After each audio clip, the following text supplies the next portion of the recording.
Um chamado para a angústia. Por favor, abra a Bíblia de vocês no capítulo 1 de Neemias. Por favor. Neemias, capítulo 1.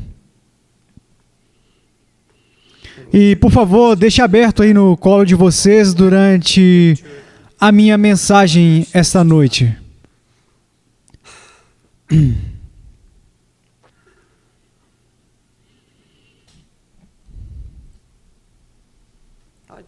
Seria muito difícil para mim pregar essa mensagem se eu acreditasse na minha própria carne que está me dizendo que eu prego muitas mensagens pesadas. Houveram vezes que fui ao Senhor nos meses passados dizendo: Senhor, o Senhor poderia me dar uma mensagem alegre?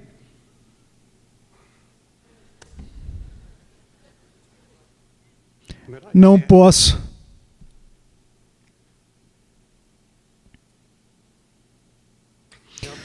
Pode ser que Deus esteja falando para mim. Isso pode não ser para vocês.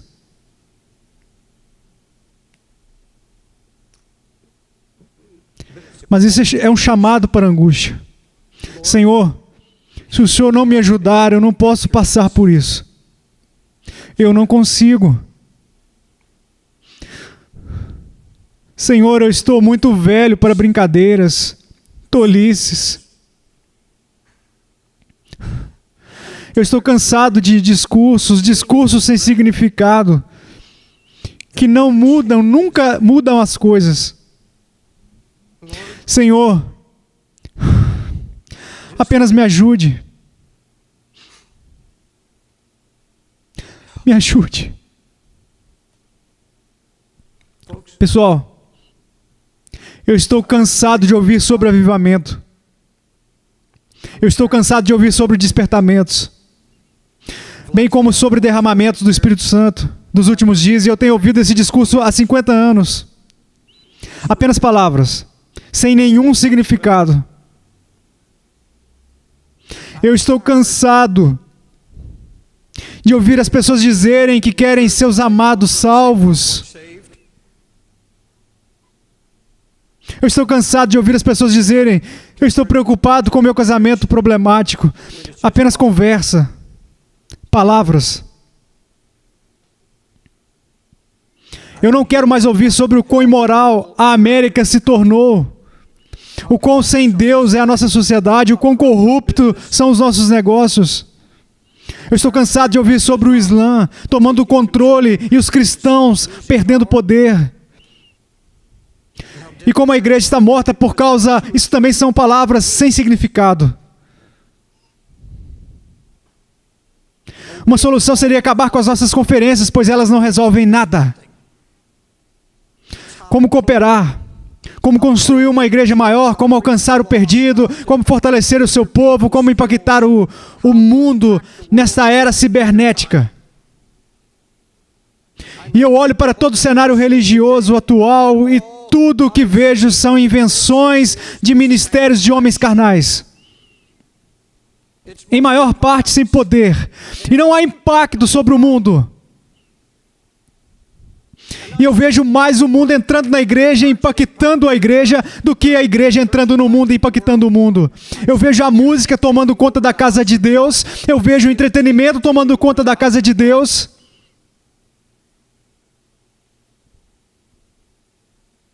Uma obsessão com o entretenimento na casa de Deus e um ódio à correção, um ódio à repreensão. Ninguém mais quer dar ouvidos mais.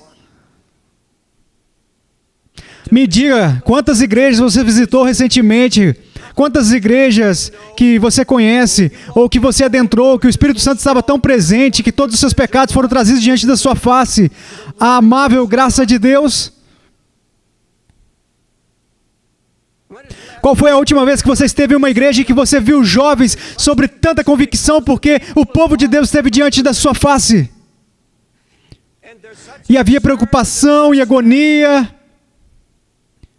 que os jovens se prostravam e clamavam a Deus, pois o espírito de convicção desceu do céu sobre eles.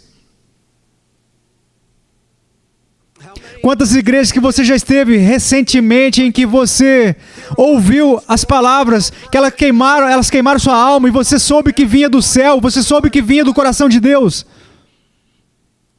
Eu espero que você a ouça aqui.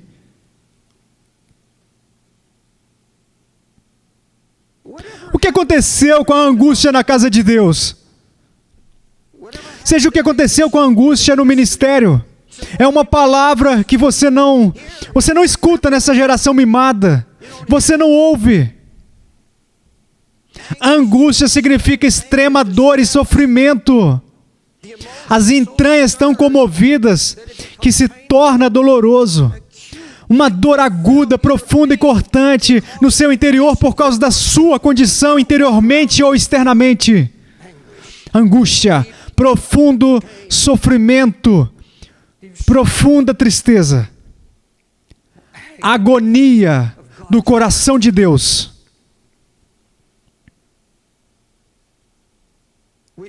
Estamos ligados a nossos discursos religiosos e conversas sobre avivamento, mas nós nos tornamos tão passivos. Nossos autonomeados despertamentos duram tão pouco tempo. Então, quando pequenos avivamentos e despertamentos vêm da mão de Deus, eles duram tão pouco e naqueles momentos prometemos a Deus que nunca mais retornaremos à nossa passividade, mas não demora muito, semanas, talvez meses, e voltamos, e então nós dormimos na mesma passividade e de quando começamos. Falo da minha experiência. E nós dizemos dessa vez: Senhor, toca-me de maneira que eu não seja mais o mesmo pelo resto da minha vida. E isso é como fogo de artifício. Muito barulho, estrondo e depois acaba.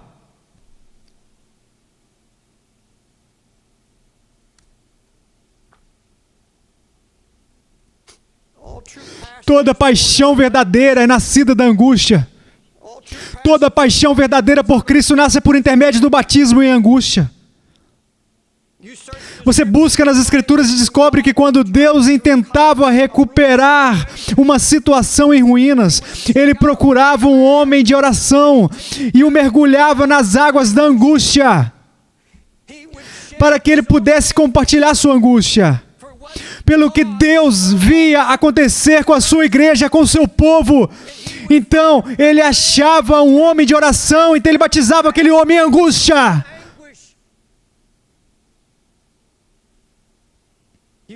Você encontra isso no livro de Neemias. Jerusalém está em ruínas. Ela era o centro do interesse de Deus na terra naquele momento. Essa cidade santa estava devastada e cheia de iniquidade, casamentos misturados com os incrédulos.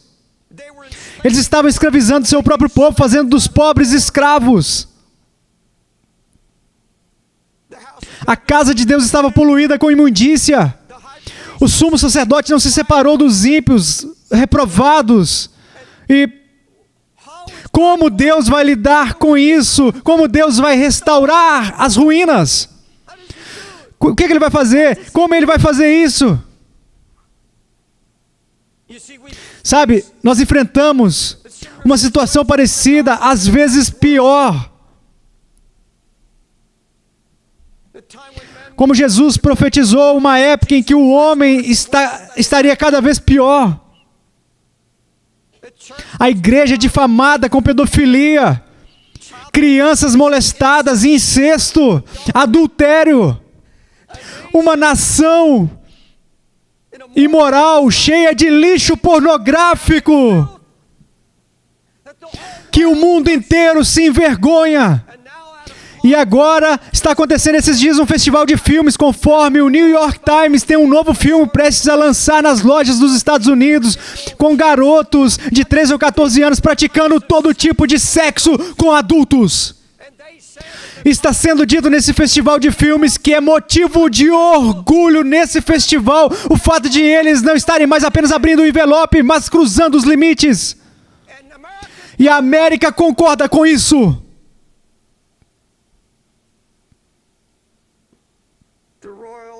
Arruinada, caos moral e ainda dividindo a casa de Deus.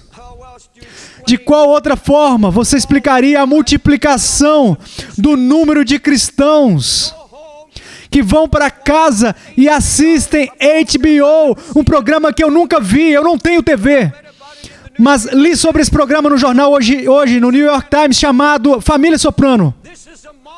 Se trata de um grupo de mafiosos que mata, assassina,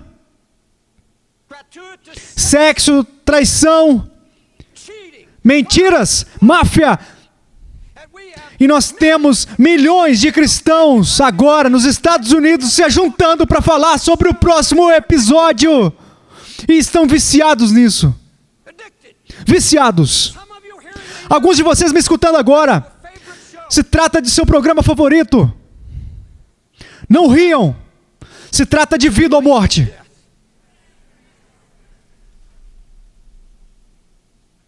Você veio aqui esta noite levantando suas mãos, cantou hinos e se alegrou? E você assiste a essa imundície?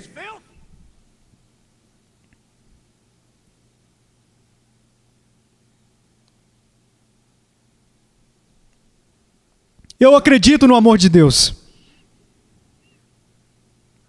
Eu tenho pregado sobre misericórdia, graça e o amor da sua aliança. Eu tenho pregado da bondade e do grande sofrimento de Cristo.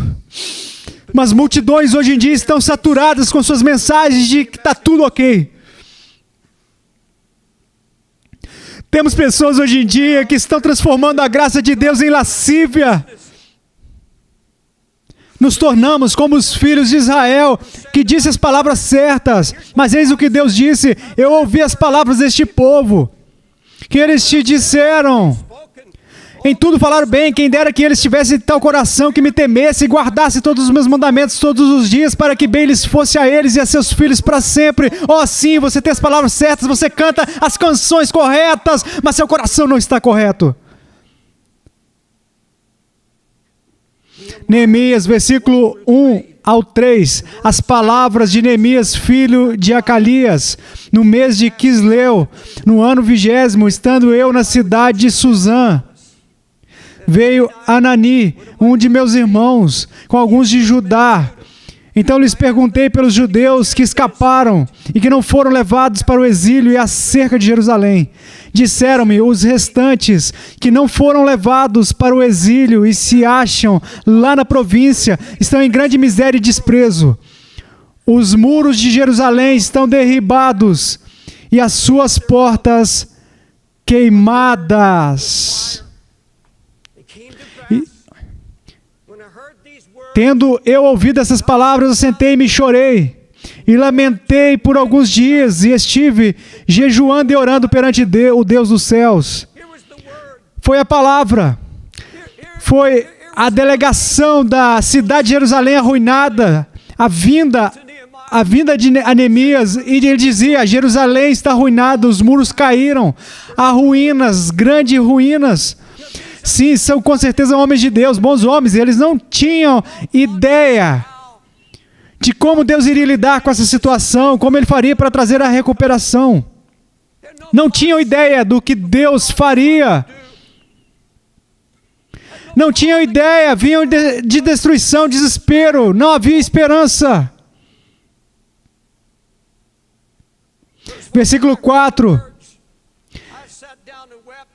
Tendo eu ouvido essas palavras, sentei-me, chorei e lamentei por alguns dias, estive jejuando e orando perante o Deus dos céus. Perceba, Deus achou um homem de oração, Ele o leva às águas do batismo de angústia. Este homem mergulha em angústia. E no versículo 6, eu oro todo dia e faço confissões pelos pecados dos filhos de Israel, os quais temos cometido contra ti, pois eu e a casa de meu pai temos pecado. Neemias não era um pregador, ele tinha uma profissão, ele era copeiro do rei. Ele estava em uma posição confortável, estava na realeza, ele estava realizado. Ele era um homem de oração. E Deus encontrou um homem que não tinha simplesmente um momento de emoção, não era apenas uma preocupação repentina que depois morria. Você precisa entender, eu quebrantei Eu fui quebrantado, eu chorei, eu estive de luto, eu jejuei. E depois eu comecei a orar dia e noite. Quando eu ouço, eu chorei. Porque esses outros homens, supostos homens de Deus, que eram homens de Deus, pois logo em seguida seus nomes foram dados como importantes na cidade, porque eles não tinham uma resposta, porque Deus não os usou na restauração, porque eles não tinham uma palavra, porque não havia qualquer sinal de angústia, nenhuma lamentação, nenhuma palavra de oração, só ruínas. Era só o que se via. É importante para você, é importante, de alguma maneira, que a Jerusalém espiritual de Deus, a igreja, está casada hoje em dia com o mundo. Existe tanta frieza varrendo a terra. Tantas pessoas que eu conheço, antigos amigos meus que eu vejo por um momento, maridos e esposas com tanta passividade, indo às igrejas onde podem encontrar mensagens suaves, não querendo mais ouvir qualquer coisa sobre a ira ou sobre correção. Alguns amigos próximos, eu vejo eles caindo a propósito em crises e tudo mais.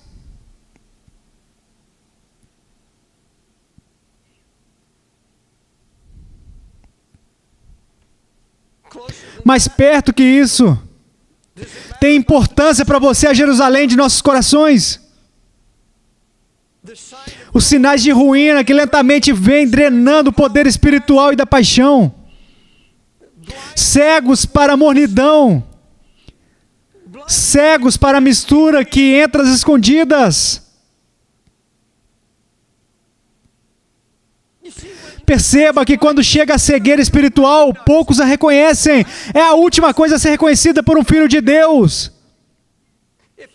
Se eu, como pastor, conhecesse você pessoalmente e vigiasse a sua vida, e como um pastor da igreja eu viria a você e diria: eu amo você, mas eu tenho que te dizer a verdade.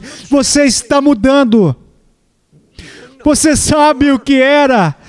Algo do mundo entrou no seu coração. Não sei se foi a TV, eu não sei o que é que mudou você. Eu não vejo quebrantamento, eu não vejo a compaixão que você tinha pelos seus amados, eu não vejo preocupação pelos perdidos da sua família. Você está mudando. Pouco a pouco algo está acontecendo com você. Será que você cairia de joelhos quando a ruína que você nem conhecia foi trazida repentinamente diante de seus olhos? E para falar a verdade, eu agradeço a Deus pela unção no louvor desta noite, pelos louvores de pessoas com coração santos que vivem em comunhão com o Senhor. Mas a questão é, com toda honestidade, muitos entre nós estão mudando. E eles não sabem disso ainda. Você perdeu sua batalha. Perceba, quando você lê o livro de Josué, é quase que totalmente um livro de derrotas, porque eles perderam o coração deles, eles perderam a luta. Isso é o que o diabo quer, retirar a luta de vocês, e eliminá-los, para que vocês não trabalhem em oração mais, não clamem mais diante de Deus, para que vocês se sentem e assistam TV, enquanto a família de vocês vai para o inferno.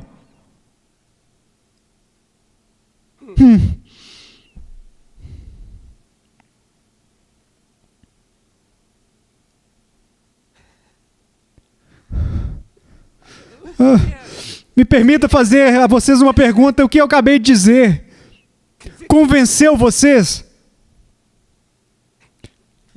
Você deixou essas coisas entrarem uma após a outra? Quando um pastor te diz: ei, eu não sei quem você é, mas o Espírito Santo está falando comigo, você está mudando. Pouco a pouco você está perdendo o amor de Deus, o amor de Cristo. Pouco a pouco essas coisas estão abrindo brechas. Pessoal, por que vocês pensam que o pastor de vocês clama contra a TV? Vocês pensam que é por prazer carnal? Não há prazer algum em alguém dizer: eu ouvi a tua mensagem e joguei minha TV fora. Isso não me dá qualquer prazer, ou dá qualquer prazer a um pastor. Nós fazemos isso porque nós velamos por suas almas. Essas coisas, nunca ouvi dizer que fazem parte do nosso lazer. Essas coisas penetram e de repente a Jerusalém, as muralhas caem. A ruína se estabelece.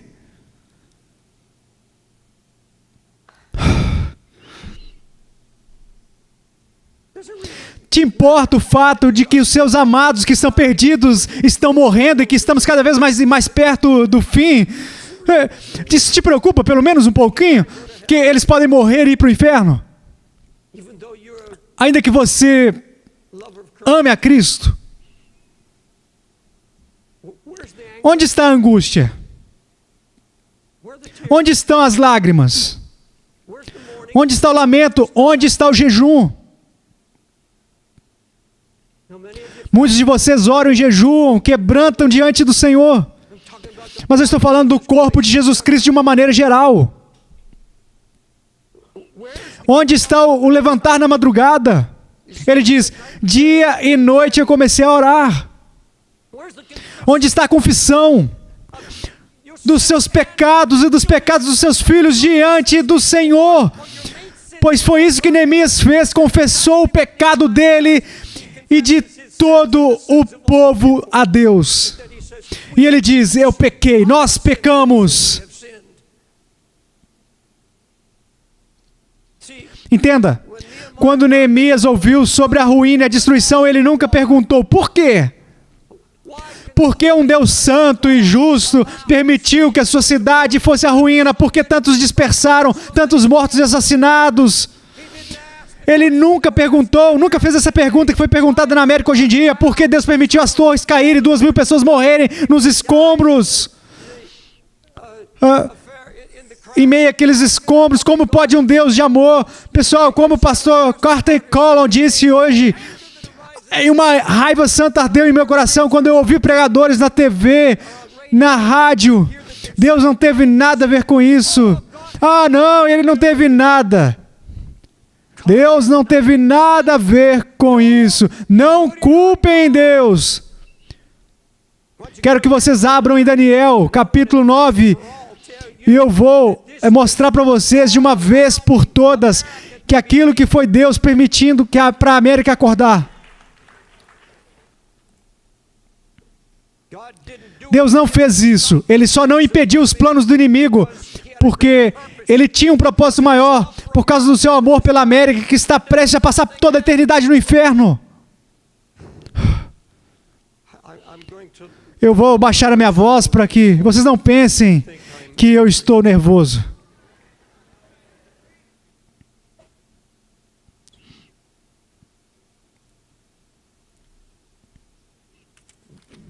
Daniel, capítulo 9,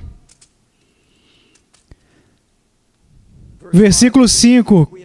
Começando a lendo: temos pecado e cometido iniquidades, procedemos pervertamente. Podemos dizer isso a respeito da América? E fomos rebeldes, apartando-nos dos teus mandamentos e dos teus juízos.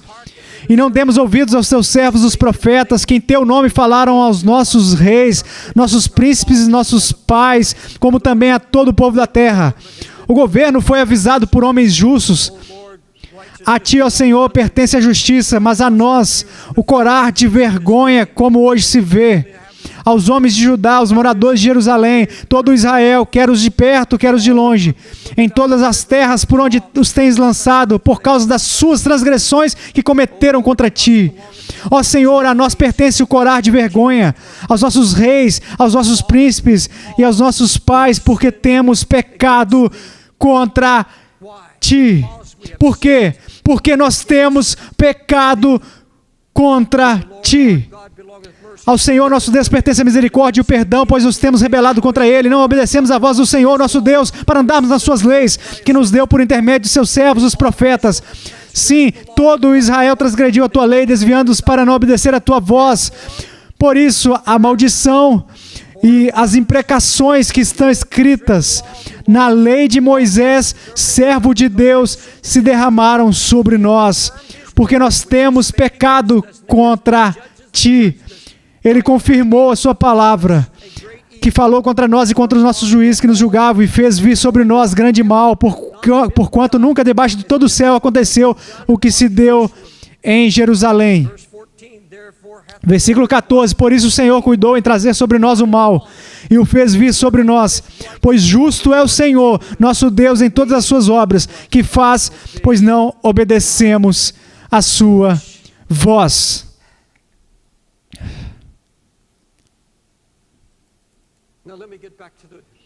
Então, me permite voltar à minha mensagem. Existe uma grande diferença entre agonia e preocupação. Eu vou explicar. Preocupação é algo que você tem muito interesse. Você se interessa em um projeto, ou uma causa, ou uma preocupação, ou uma necessidade. Algo que toma toda a sua atenção e normalmente vem por intermédio de estímulo emocional. Olha, você poderia ouvir, como nós ouvimos na noite passada, sobre o sul da África e todas as centenas de milhares de pessoas morrendo de AIDS e as crianças. Então você ouve algo como que ouvimos da irmã Wilda, que milhares de crianças estão morrendo em Kolkata, Índia. Daí você se sente tocado por tudo isso e fica emocionado e fica muito preocupado. Mas, pessoal, existe uma diferença entre preocupação e angústia. Porque você se liga a uma causa, fica empolgado com ela, monta um projeto, você fala sobre ela, torna a causa conhecida, divulga ela e mantém essa causa, organiza ela. Investe esforço. Mas deixa eu dizer a vocês algo que eu aprendi por todos os anos que eu preguei. Se não for nascido em angústia, se não for nascido pelo Espírito Santo, quando você viu e ouviu sobre a ruína que o levou aos joelhos e te levou a um batismo de angústia, onde você começou a orar e buscar a Deus.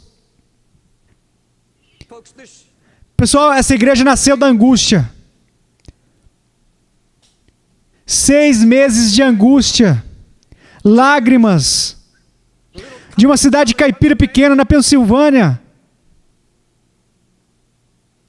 onde um pastor de uma igreja pequena clamava: ó Senhor, Senhor, eu estou vazio, eu estou seco, se isso é o Espírito Santo, então eu não quero mais. Tal desespero.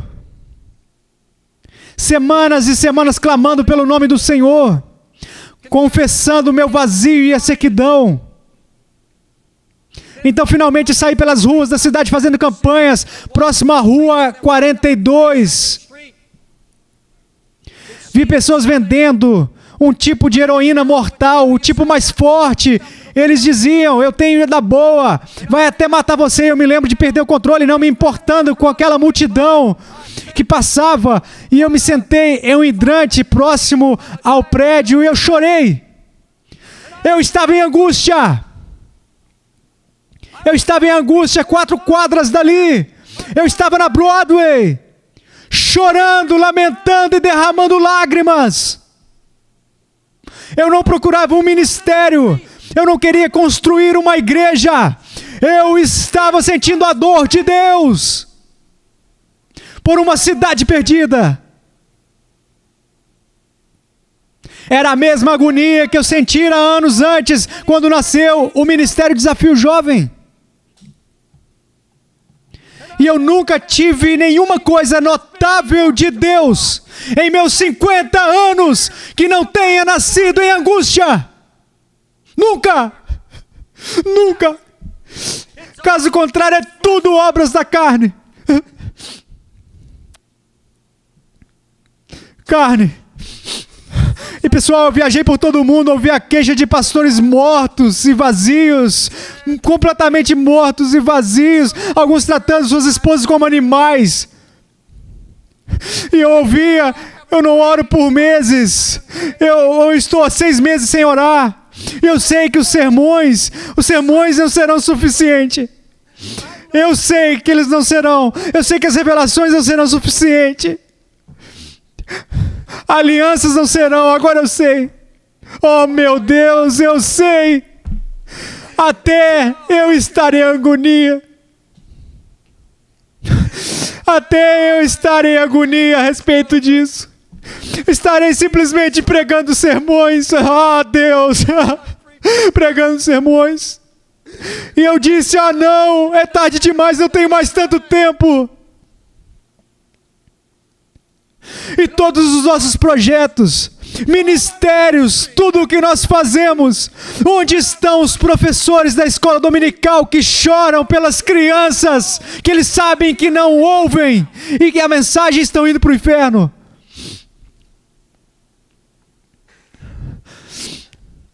Por onde eu vou, sempre aparece alguém com um projeto, um plano ou um sonho.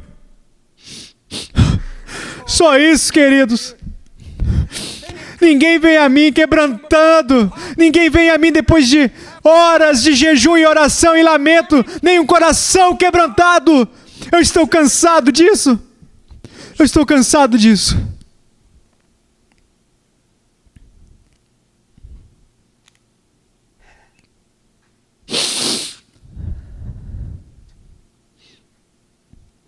Entenda, uma verdadeira vida de oração começa no lugar da angústia. Um lugar onde decisões vitais são tomadas. Entenda, se você colocar o seu coração para a oração, Deus virá e compartilhará seu coração com você. Ele vai abrir o seu coração. E eu te digo, há dor no seu coração. Mas Ele enxerga, Ele vai mostrar a condição da sua igreja. Ele vai te mostrar a condição do seu próprio coração e Ele vai te fazer uma pergunta. O que isso significa para você? Isso te importa? E esse servo em angústia terá que tomar uma decisão. E todos vocês terão que tomar essa decisão. Eu terei que tomá-la. Ou você se levanta da sua angústia, sai para fora dela, do batismo, em águas de angústia, dizendo, isso é muito para mim. Eu mal posso suportar isso. Eu não quero mais isso. Deus, eu não aguento mais. Apenas quero ser um cristão comum, eu não quero carregar esse peso tão grande. Eu não quero mais lamentar pela minha família, apenas quero levar pela fé. Perceba, você terá que tomar uma decisão. Agora Ele virá e dirá, se você vai carregar meu fardo, se você vai ser um instrumento de restauração, e se você espera que alguém seja um instrumento na sua família, ou para fazer essa obra, você está enganado. Pois enfadei o seu coração, eu te dei o meu coração e eu abri minha angústia a você e te permiti senti-la e compartilhar dela. O que vai levá-los a seus joelhos. Lá Deus te dará uma palavra de direção. Foi isso que aconteceu com Neemias, pois ele saiu literalmente fora das águas da angústia com uma palavra tão clara que ninguém pôde rejeitar. Ele levou sua cidade, uma nação, para os joelhos. Você percebe isso no capítulo 8 de Neemias. Você entende? Você relaxa, se afasta e volta para a sua passividade. Apenas quero ser um cristão comum. Mas não existe isso. Ou o seu coração começa a clamar, ó Deus, seu nome está sendo blasfemado. O Espírito Santo está sendo zombado. O inimigo está tentando destruir o testemunho da fidelidade do Senhor e algo precisa ser feito. Você não pode continuar sendo derrotado. Vamos voltar para a palavra. Quando eu ouvi que Jerusalém havia sido destruída. Você entende? Se ele acreditasse naquela teoria que, se Deus precisar, Ele me chama. Ele não teria feito o que fez. Ele disse, Senhor, me dê um minuto, eu vou arrumar minhas coisas. Me dê 1 ou 2 dias. Esse é o tipo de desafio que eu gosto. Vamos lá. Vamos fazer isso. Sem angústia, sem jejum, sem oração, sem quebrantamento, façamos isso. Nada teria sido feito. As muralhas não teriam sido reconstruídas.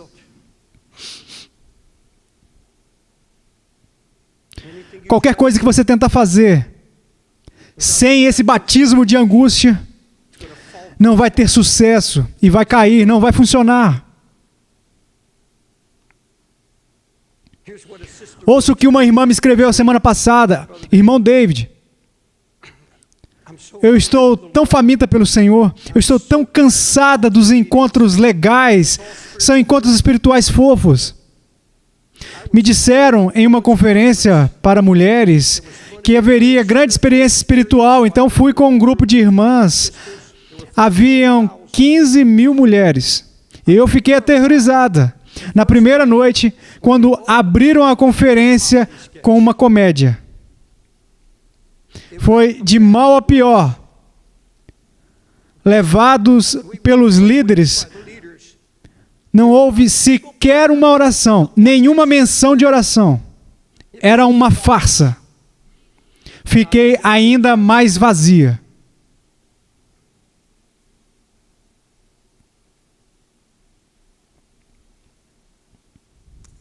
O profeta Amós clamou contra aqueles que estavam descansando em Sião, comendo, cantando suas músicas, mas não estavam aflitos pela ruína de José. No original hebreu eles não estavam agonizando em oração pela ruína de José, de Israel. Eles não estavam agonizando, não estavam em angústia pela situação de Israel. Comédia, sim, canções alegres, sim, comendo, companheirismo, bons momentos, sim, mas chorando, lamentando, agonizando, jejuando. Não. Não isso. Pessoal, prestem atenção. Resultante desse batismo de angústia vem uma coisa maravilhosa que acontece àqueles dispostos a se submeterem a ele.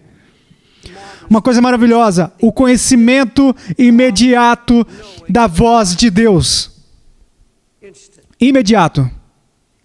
Agora, se você não tem um histórico de oração, se você não tem essa vontade de compartilhar do coração de Deus, você poderá receber isso. Basta você pedir. Ele diz, eu darei se você pedir. Isso é algo que cabe a você pedir. Ó Deus, eu quero me afastar e conhecer o seu coração.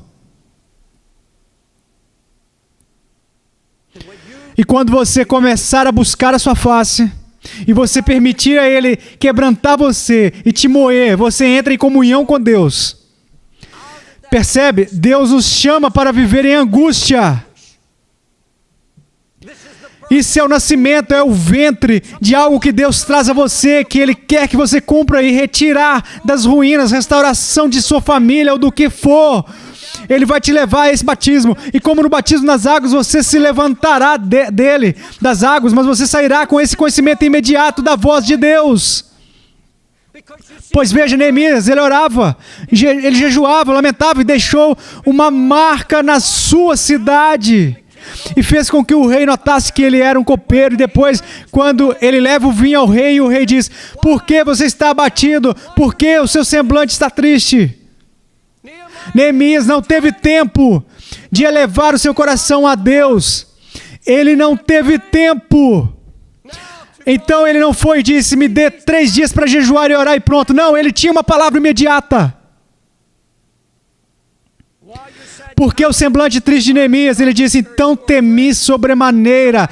Então orei ao nosso Deus e disse ao rei.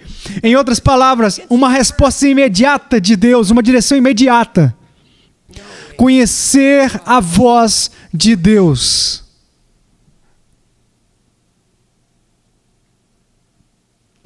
Vai haver tempos em que você não saberá o que fazer. E não haverá tempo para ir orar em secreto. Você terá que ouvir a sua voz.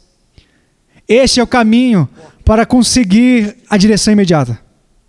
Aquele que foi um resultado glorioso do batismo na angústia.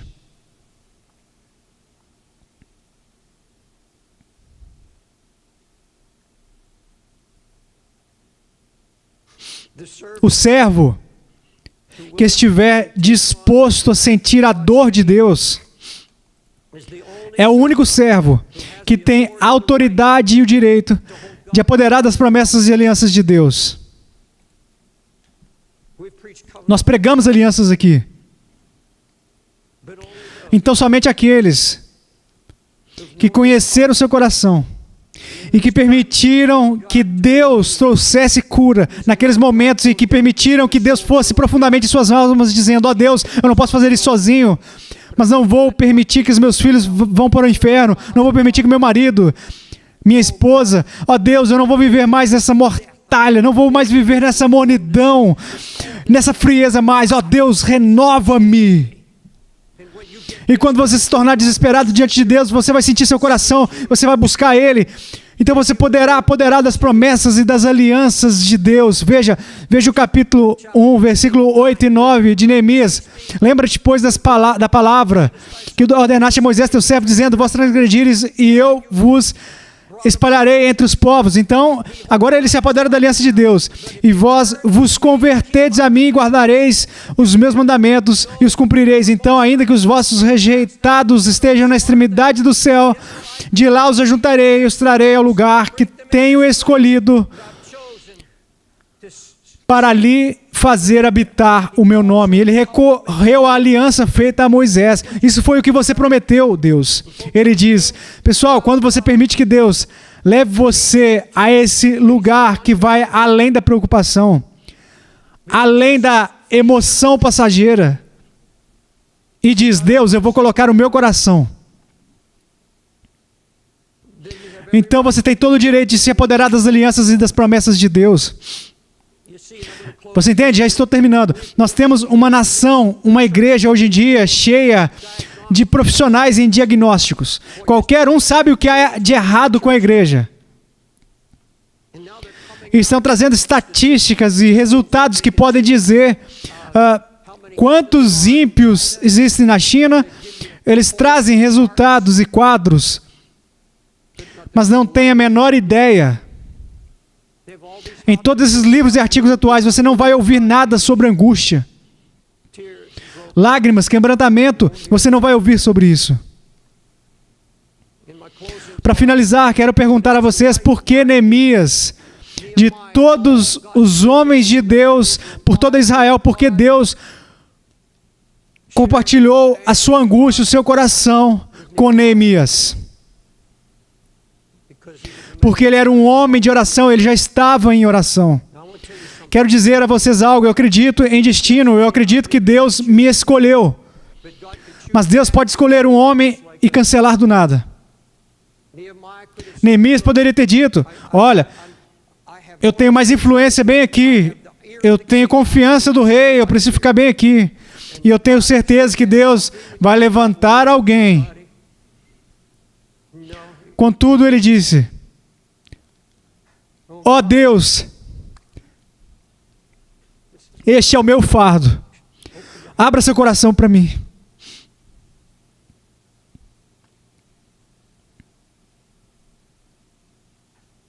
Agora eu sei que vai ser preciso mais do que pregação, mais do que qualquer revelação.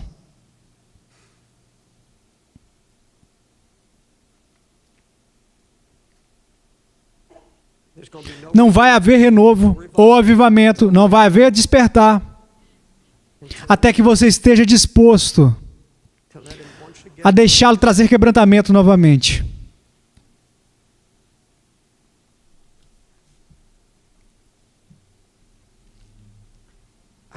Eu não sei o porquê,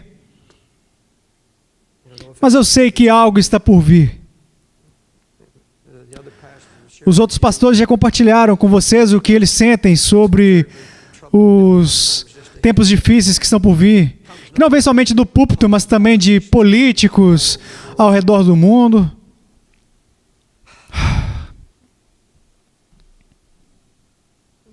Mas eu preciso dizer que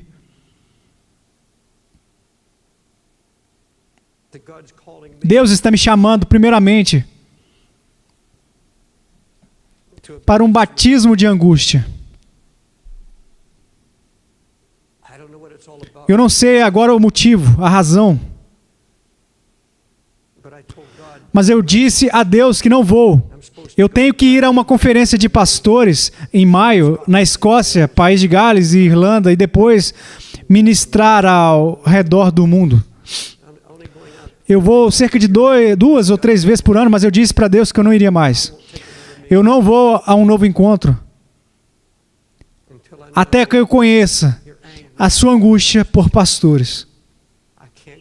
Eu não posso ir só porque é necessário, ou porque eu combinei e aceitei.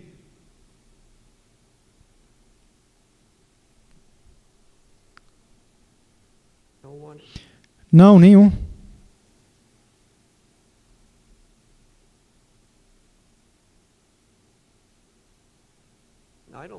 Eu não... Quando eu prego algo assim, tudo fica tão quieto que eu tenho a impressão que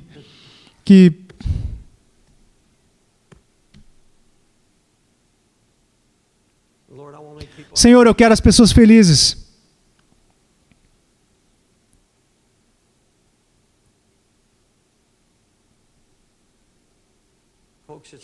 Pessoal, a coisa está ficando séria e o tempo está passando. Por favor, não me diga. Não me diga que você está preocupado. Não me diga que você quer seus amados salvos quando você passa horas em frente da TV e da internet. Vamos lá.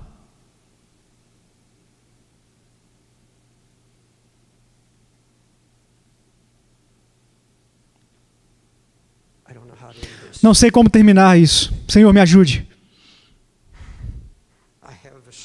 Eu tenho o sentimento que isso não seja para toda a congregação,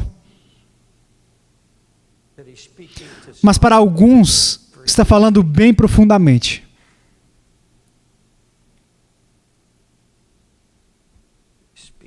Falando com seu coração como está falando ao meu.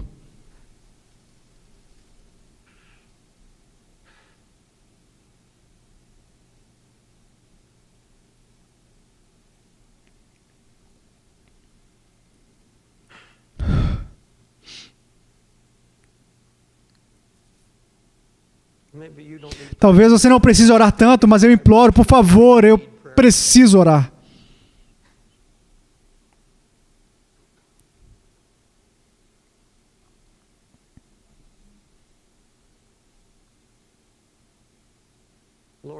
Senhor, eu apenas orarei, não sei mais o que fazer, eu preguei o que o Senhor colocou no meu coração, mas não sei como terminar. O Senhor termina. Faça o que o Senhor quiser fazer. Senhor, fale conosco. Senhor, é preciso chegar ao teu altar e confessar: eu não sou mais o que eu era, não sou o que eu deveria ser. Deus, eu não tenho o seu coração, o seu fardo. Eu quis a tranquilidade, a facilidade, só queria ser feliz. Mas, Senhor, a verdadeira felicidade vem, a verdadeira alegria vem como resultado do batismo em angústia. E se a alegria, quando vemos os resultados de termos recebidos do seu coração, então o Senhor nos dá direção, então veremos os resultados permanentes, vemos uma cidade inteira se arrepender, e então Neemias se levanta e diz: agora é a hora de se alegrar, deixe a alegria do Senhor ser sua força. Mas essa alegria veio ao ver a vitória que resultou da angústia.